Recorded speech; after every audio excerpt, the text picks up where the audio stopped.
İçeri bu tarafa geç. Abi geçin. Hoş geldiniz. Hoş geldiniz. Eyvallah. Kefaret olsun. Allah selamet etsin. Sizin evde de zarar vardı değil mi? Evet, bizimki ortak sağlık. Zaten eve gitmiyoruz. Bu bizim koordinasyon çadırının önünde böyle bir 1,5 metrekarelik bir boşluk olmuştu, böyle kaldırımı yere çökülmüştü. Çukur ulaştırmıştı, böyle büyük taşlardı. Ben öyle köşede oturuyordum, kablo çekiyordum, baktım giden gelen takılı böyle yere düşük. Ben dedim bunları kaldırayım. Biraz hani artık kum midir, çakıl midir dibine düşüyor, o taşları tekrar üstüne bırakayım, millet takılmasın. Ben de hepsini üstüne bıraktım, en üstte de böyle büyük bir taş vardı. Ben büyüğünü de en üstte bıraktım. Elimde çekiç kablo falan vardı. Ben çekiç elimdeydi, beni de dedim bir taşı çekeyim, taşı çekmem ben yukarıdaki taşların devrilmesi.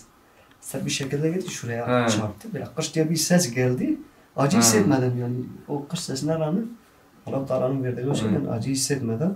Sonra bastım, ağrıyor, kaldırayım mı ağrımıyor?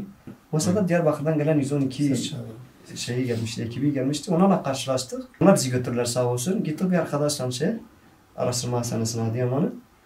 Doktor bize baktı, dinle dedim işte kırılmış, böyle bana baktı, dedi seninki acil değilsen biraz bekle, dedim tamam. Bir yarım saat orada bekledik. Sonra ortalık biraz sakinleşti, dedi hele git bir film çek, filmi çektik. Doktor filme bakıyor, arkasını dönüp bana bakıyor, dedi bu senin filmindir dedim ben. Dedi bayağı kırılmış, dedim mesela dedim kırılmış. Hiç kırılmış şey yok. Alçıya aldılar, ondan sonra... Demek morarmamış, kanamamış o zaman. He, içeriden iltihap tutmuş hocam demek ki.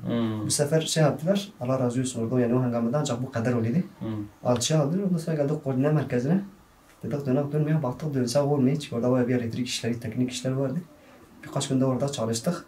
Bu şekilde devam ettik. He, devam ettik hocam. Alhamdülillah dedim bu sağlamdır, bayağı elektrik direğine de tırmandım orada. Allah o tek.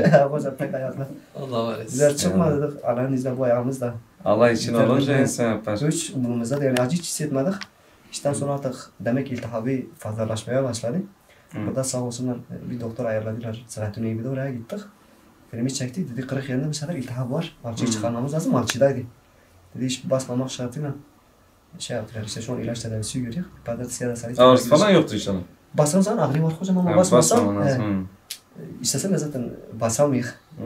Elhamdülillah şu an evde dinleniyor. Çoğu zenginler bir gecede fakir oldular. Ama gönlü zengin olanlar deprem de olsa gidip bir çadırda da olsa gene zengindir yani o fakir olmaz. Onun gene zenginliği devam edecektir. Yani Rabbim bir daha yaşatmasın. Gerçekten zor bir imtihandı.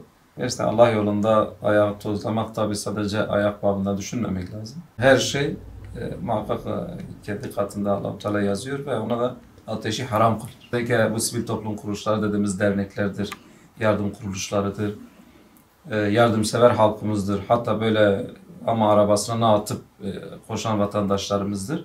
Bir de insanlar can kurtardı. Yani sıradan bir şey de değil. Gerçekten insanların canı vardı enkaz altında. Yani bu yönüyle Rabbimiz inşallah bunların ecrini kat kat verecektir. Kim bu konuda ne yapmışsa, bir taş bile taşın üstüne koymuşsa inşallah Rabbim ecrini kat kat verir. Yani Rabbim sizin de ecrinizi kat kat versin. Belki bunu da günahlarınıza kefaret etsin.